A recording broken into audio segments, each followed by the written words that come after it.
Hi, I'm Jessica. I work in an office and I'm 35 years old. Right now, my husband Bob and I are staying with his parents because he got transferred.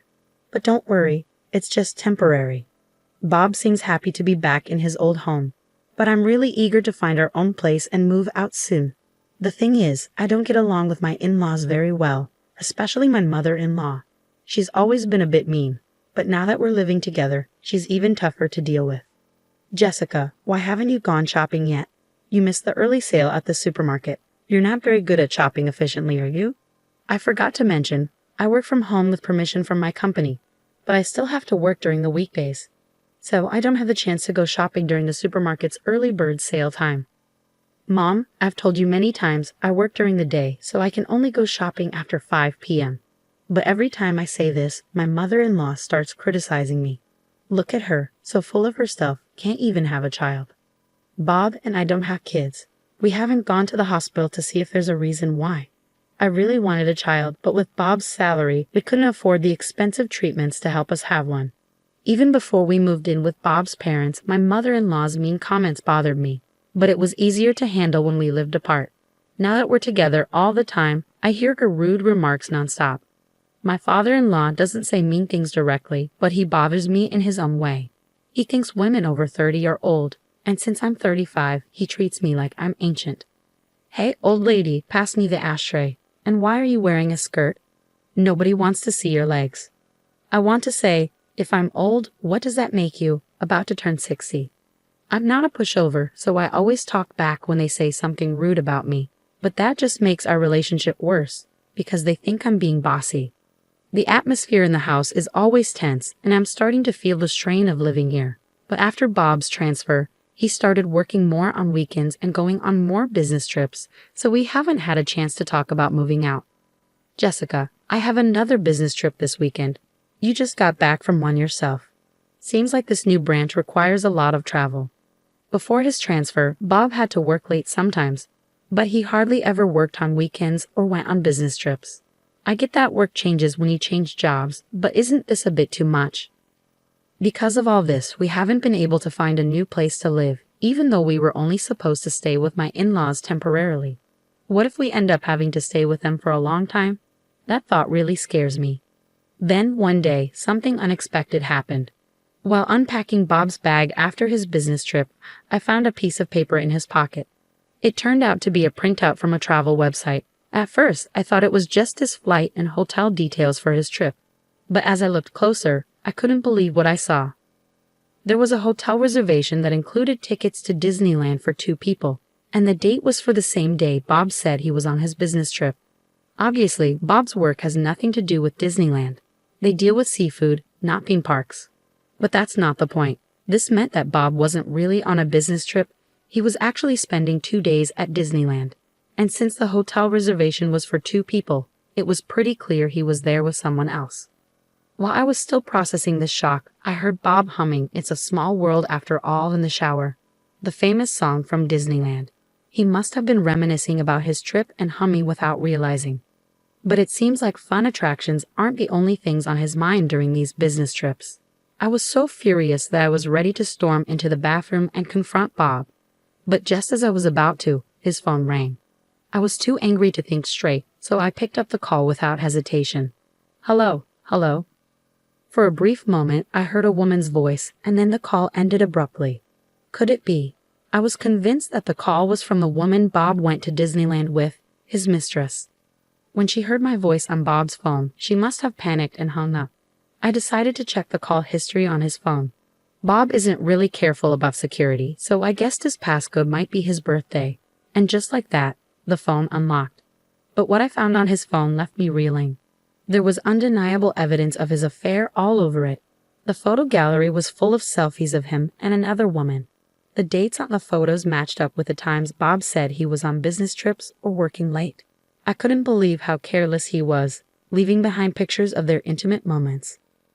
I checked the call history again and saw the name Melissa Smith. So I looked for the same name in his WhatsApp contacts and opened their chat. Bob, I love you. I want to be your wife soon. It seemed like this Melissa was hoping to marry Bob. Maybe she's the one causing trouble in our relationship. While I was thinking about this, Bob came out of the bathroom. "Ah, that was refreshing," he said casually, drying his hair with a towel. Facing Bob, who was drying his hair with a towel as if nothing was wrong, I didn't waste any time. "Feeling refreshed, huh? Seems like you're refreshed in more ways than one, huh?" I confronted him. "Who is Melissa Smith?" I demanded. Bob flinched at the mention of her name. "So it's true. You've been lying about your business trips and spending time alone with this woman, Melissa Smith. Were all those trips and extra work days just lies? It's unforgivable." "Why would you? How did you?" I pointed my smartphone at Bob, showing him the evidence. "All the proof is right here in this phone. And don't talk about privacy invasion when you're the one who's been cheating. It's ironic that a man who's cheating can complain about privacy. If you don't want people to see, set a better password." Before we got married, Bob and I promised each other he wouldn't cheat. I told him if he did, I'd leave him immediately. My feelings haven't changed. I can't stay married to someone who's with another woman. Let's get a divorce. When I mentioned divorce, Bob surprisingly agreed without arguing. "Yeah, I guess so." It caught me off guard. I expected more resistance. Was he already prepared for divorce once he got caught cheating? "I'll go get the divorce papers tomorrow. You can tell your parents," I told him. Bob's agreement was surprisingly casual, but once the decision was made, there was no turning back, and I had no intention of doing so. Was this the end of our marriage? I felt a pang of sadness. The next day, I left early to pick up the divorce papers from the city office and run some other errands. When I returned home late at night, I found my husband and his parents waiting for me. "So you finally decided to come back. We were wondering how long you were going to wander around," my mother-in-law remarked as soon as she saw me. With Bob present, she should already know about his cheating and our decision to divorce. Shouldn't she say something like an apology before making a snide comment? But instead of apologizing, my mother-in-law said something unbelievable. "Well, it doesn't matter. At least you're finally leaving. We don't want to see your face anymore, so it's just as well you've been gone all day." "What do you mean?" I asked, taken aback. With a smug smile, my mother-in-law replied to my question, exactly as I said. "I'm fed up with seeing your face. Now that Bob is back, you were just in the way. You're always talking back and you lack any charm. Even when I tried to make you uncomfortable enough to leave, it took you so long to catch on. I finally had to use my secret weapon." "Secret weapon?" I repeated, confused. My mother-in-law looked pleased. "You already know the name of Bob's girlfriend, right?" "Yes, something like Smith." Why was she checking if I knew the name of Bob's mistress? You see, I have a friend from my book club, Mrs. Smith. Her daughter is such a well-mannered, charming young lady. She's 10 years younger than you, only 25. At that age, she can have kids easily. Then my mother-in-law dropped a bombshell. So I introduced Mrs. Smith's daughter to Bob. "Excuse me?" I was shocked. I never expected my mother-in-law to say something like this to me. "Are you saying, mother-in-law, you arranged Bob's affair?" "Oh, arranged sounds so scandalous. I simply introduced them," she replied proudly. I couldn't believe that a mother would encourage her own son to cheat on his wife, and she was so proud to tell me about it. What a terrible mother. Well, I had no other choice. Bob is our only child. We need him here.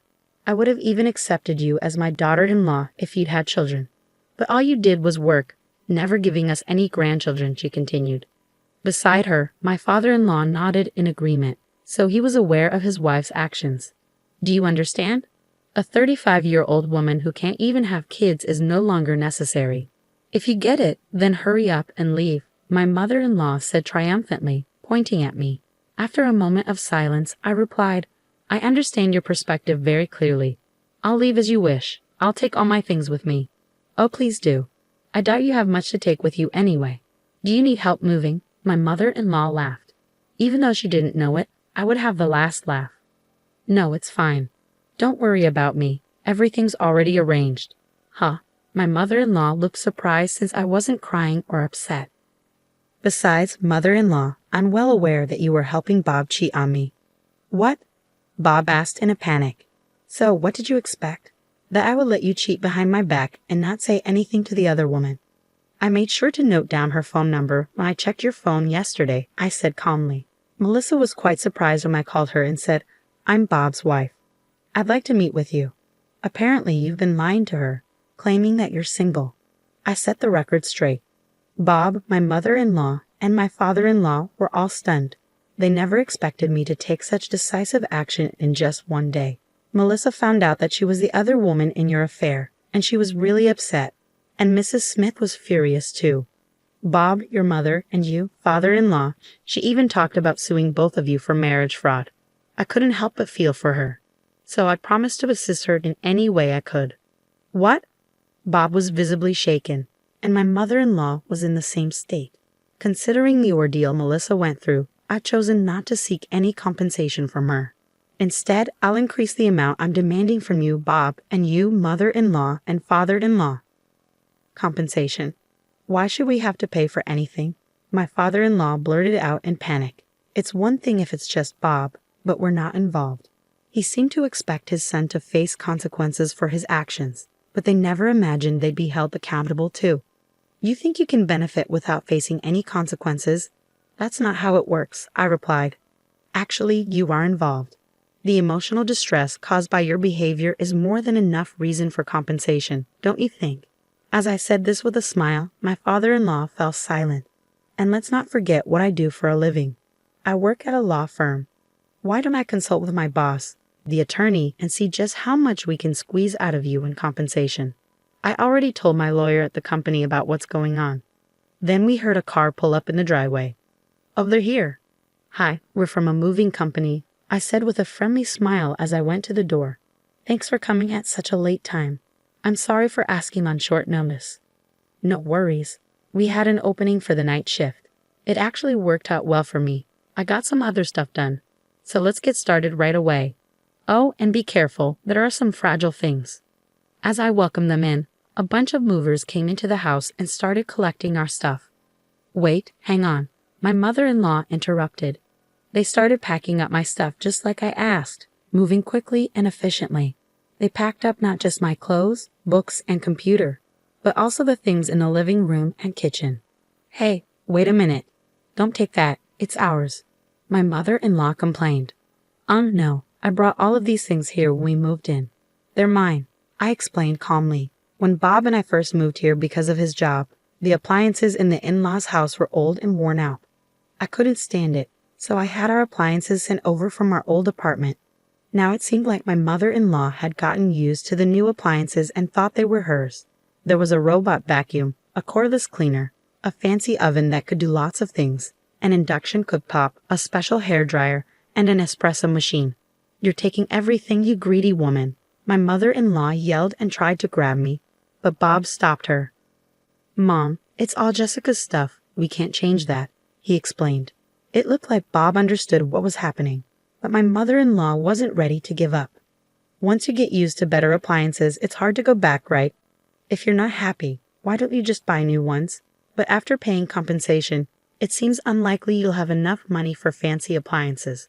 While all this was happening, the movers were quickly loading my things into their truck as I directed them. They nodded to me and climbed into the truck. All right, I'm heading to the new address too. Please make sure everything arrives safely, I told them. As I watched the moving truck drive away, I got into my car. Wait, this car is mine too. Where's that truck going? Bob asked. Huh? Oh, I'm taking it to my old apartment, the one I lived in before we had to move because of your job transfer. It's my apartment. The apartment I bought when I was single was put up for sale by a real estate agent because Bob got transferred for work. But since the price was too high, it never sold, and I still own it. The agent kept suggesting lowering the price, but I'm glad I didn't. I never thought something like this would happen. As I buckled my seatbelt, I chuckled quietly, thinking that maybe, just maybe, I had a feeling deep down that this would happen. What? Bob looked confused, making a puzzled face. I set the selling price higher than the market rate on purpose so it wouldn't sell. That way, I could always go back to my apartment, I explained. Bob seemed to lose his strength upon hearing my words. You're. Feeling confident in my plan and letting my guard down, I suddenly felt a shove from my mother-in-law, who charged at me yelling. I groaned in pain as she tried to throw a cutting board at me for another attack, but then she was tackled by a black object and fell down screaming. Ah, thank you, Blackie, I said, holding the black object, a stray cat named Blackie. I quickly got into the moving truck and rushed to my new place to get away from my mother-in-law. I don't know why Blackie the stray cat was there at that moment, but I'm sure he came to help me because he has a strong sense of justice. I'll give him some catnip as a thank you gift later. After that, Bob and I got divorced. The law firm where I work filed a lawsuit for compensation against Bob and his parents. It's a real blessing that the young lawyers in training at the office took on my case for almost no fee at all. Even though a new young lawyer is handling my case, I feel safe because they have the support of a senior lawyer. As for the lawsuit against Melissa Smith, the senior lawyer himself took it on, not the trainees. He said he will file both criminal and civil lawsuits because of the seriousness of the situation. He mentioned he's excited to file a criminal lawsuit since it's been a while. Even if they sell their house to pay Melissa Smith and me, it probably won't be enough. Thinking about the life of poverty and debt waiting for them, I can't help but smile. I'm alone now, but compared to living with those in-laws and my unfaithful husband, it feels like heaven. For now, I want to enjoy the simple single life with Blackie, the cat I unintentionally brought to my apartment.